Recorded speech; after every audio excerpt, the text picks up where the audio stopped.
Hey there, today we'll be doing this question that appeared in Leetcode weekly contest 336. 2588, count the number of beautiful Subarrays. And the given question statement is you are given a zero indexed integer in nums. In one operation, you can choose two different indices I and j and choose a non-negative integer k such that the kth bit in the binary representation of nums of I and nums of j is 1. Very important. And subtract 2 to the power k from both nums of I and nums of j. A subarray is beautiful if it is possible to make all elements equal to 0. And we can apply this operation as many number of times as possible, and we need to return the number of beautiful subarray in array nums. Now this question which came is an exact copy or an extension, we could say a slight extension to this question, that is subarray sum equals k. Okay, so I would suggest that please do check out this question at first, then it will be very easy for you to understand this. But if you have not done this problem, not a problem. We'll be looking onto this problem first, and then we'll move on to this solution. So let's understand how to do this problem in a short span of time, I'd say. So let's just see this. 1241 and k is equals to 6. This question says that all the subarrays which have the summation equals to 6, you need to tell me that. And we can clearly see that 4 and 2 are summing up to 6, which is perfectly fine. Now how do we find that out? So in order to find that out, we need to first create a map. Okay, and we need to have a some variable. Fine, we need to find some variable. Now everyone has done the famous problem, that is to sum, right? We have all obviously done it. It is a very famous problem on Leetcode. And what do we do when we need a particular sum, right? When we need a particular sum and we have a target, what do? We just do target minus sum, right? Now what do I mean by that? Obviously let's just see that at first. Let's just say 1 plus 3 is 4. Now I have been given something as 3 and 4. That is, this is my target and this is one of my numbers. How do we find out what do I need to add? Obviously do 4 minus 3, right? That is target minus the number which is given to us. So this is what we'll be trying to apply somewhat here. That is, at first we'll be storing all the sum. So 1 is done, yeah, on this index. Now we go on to this 3. So what is our sum right now? It is 3. Is it equals to 6? No, it is not equals to 6. Now coming on to the next part, that is this one. Now 4 plus 3 is what? It is 7. So now we are at 7. Now we see that k is equals to 6, right? And remember, in our map, we'll be storing all the summations in our map. Fine. This is what we were storing in our map accordingly while we are doing the summations. Now, what do we need? We need a number that is 1. Now, why 1? See, right now my summation stands out to be at 7, right? But my target is what? 6. So we'll just follow that property, target minus summation, whatever we wanted. So right now my sum is this guy and my target is this. So we'll just subtract this. What do we find? We find 1. Now we'll just check into our map. Do we have a 1 there? Yes, we do have a 1 there. And where we'll be side by side storing it in our map, the summation and their indexes. Okay, so this I've not written it, but please do check that out from that question and you'll understand everything. So we'll store everything in that index as well. So let's just write it here, so you don't even have to do that question again, but please do follow up that question obviously. So this is what we have. So 1 is at 0th index, we see this is at 0th index. So whatever is after that, that is starting from the 0 plus 1th index till the index where am I currently at right now, will give me the summation to be 6. And we can see that exactly that is true. So this is the whole sum k question. Fine. Now we'll be moving on to the same question but with another variation. Now I say that first of all we were finding what? We were finding the summation. Now I tell you, find me the XOR. XOR of a subarray says that its XOR is 6. Now I tell you this. Fine. Similar question, only we are just now doing XOR. So again, what are we going to do? We are going to take a map. Now, if you don't know XOR, please do check it out, but I'll just explain it right here. XOR of two similar elements will give us 0, and XOR of two dissimilar elements, that is 0 and 1, will give us 1. This is the whole XOR property. Okay, very simple. Obviously, we were talking in the binary terms, remember. Okay, not the numbers. Sorry about that. Now, what we can say is that we have a XOR of 4 and 2. If we do XOR of 4 and 2, we'll get 6. Why? Let's just do this part. You'll understand it properly. So if you see, this OR is giving us 6, right? Now how do we find out that what is the subarray which will give us the subarray that gives us XOR equals to 6? We'll do the similar thing. Start again. Instead of sum, now we'll be taking the XOR of consecutive elements. The XOR of 0 with 1 is 1 always. Fine. Store it in your map and store the index. Move on to the next index, 2. Now XOR of 2 and 1 will give you what? Let's just do it again. It will give you 3. See, this is the binary representation of 2. This is the binary representation of 1.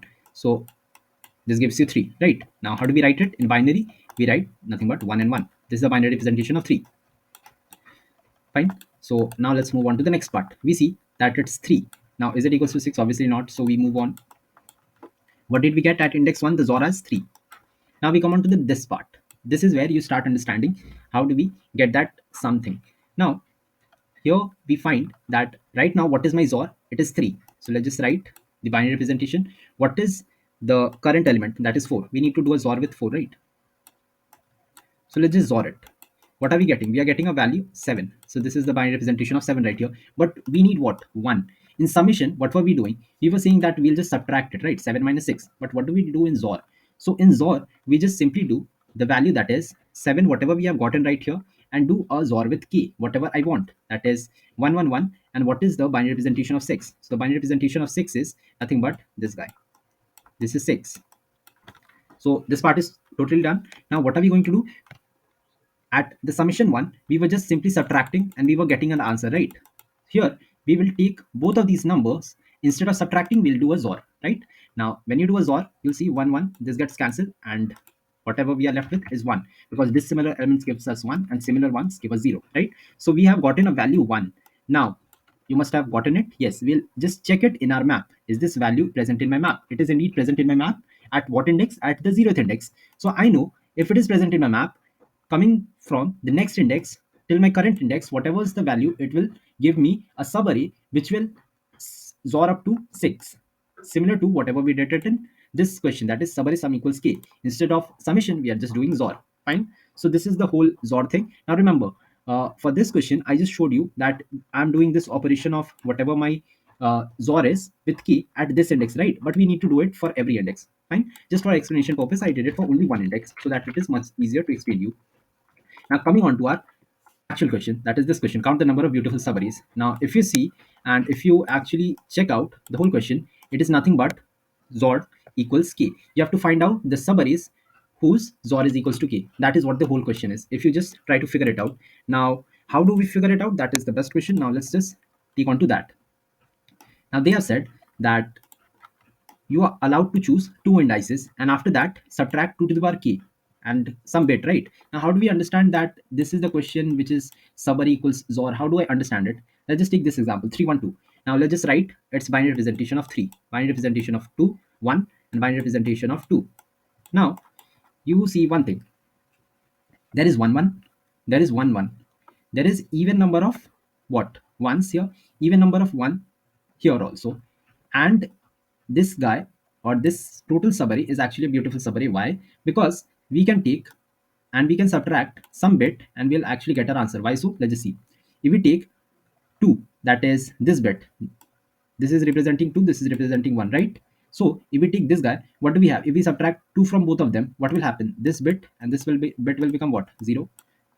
Now for this 1th bit, we can take I and we can subtract this. Now if you have not understood this, not a problem, let's just understand it from this subarray part, and you'll understand it in a bit manner also, because this is very relevant to this one. If we take 2 and we subtract both of it from here, what happens? See, what happens is this changes.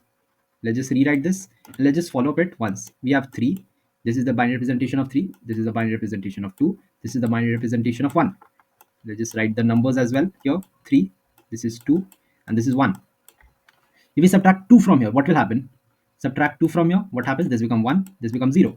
Now just look at the binary representation here. When I said I'm subtracting 2 from this and this, what happens? I changed this and this bit to 0, right? That is what is happening. See, this is what happened. Now what am I left with? This 3 became 1, this 1 is still remaining 1, and it is very true for that also. Now what are we going to do? We are just going to make sure this 1th or the first bit should become 0 for both of them. This becomes 0 and I'm going to subtract both from there, and we see that this subarray actually becomes all 0, right? So this is the whole concept behind this. All you have to do is just follow the subarray XOR problem that we did. Subarray equals k XOR, and we just proved it from here that if we just properly follow that pattern, we'll actually get the answer. Now you might be thinking, why is this true? Now let's just take an example wherein this can never be true. Let's just take 9 and 1 and 2 as well. Let's just say I want to prove that this subarray will actually be a beautiful one, but it isn't actually. What is the binary representation of 9? 1001. 1's representation is this, 2's representation is this.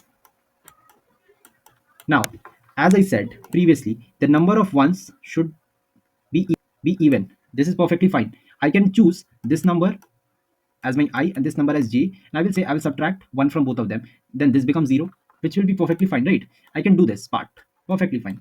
Let's just do this. So this bit is taken care of. Everyone becomes 0. Now coming on to this bit, if you check that if I take this number, this first number, and if I take this first number, what will happen? Can I make this bit anything else? Obviously not. This will become 0 if I subtract, perfectly fine. But what will happen to this 0th bit? It can never do anything, right? We can never change it. That is the problem to this one.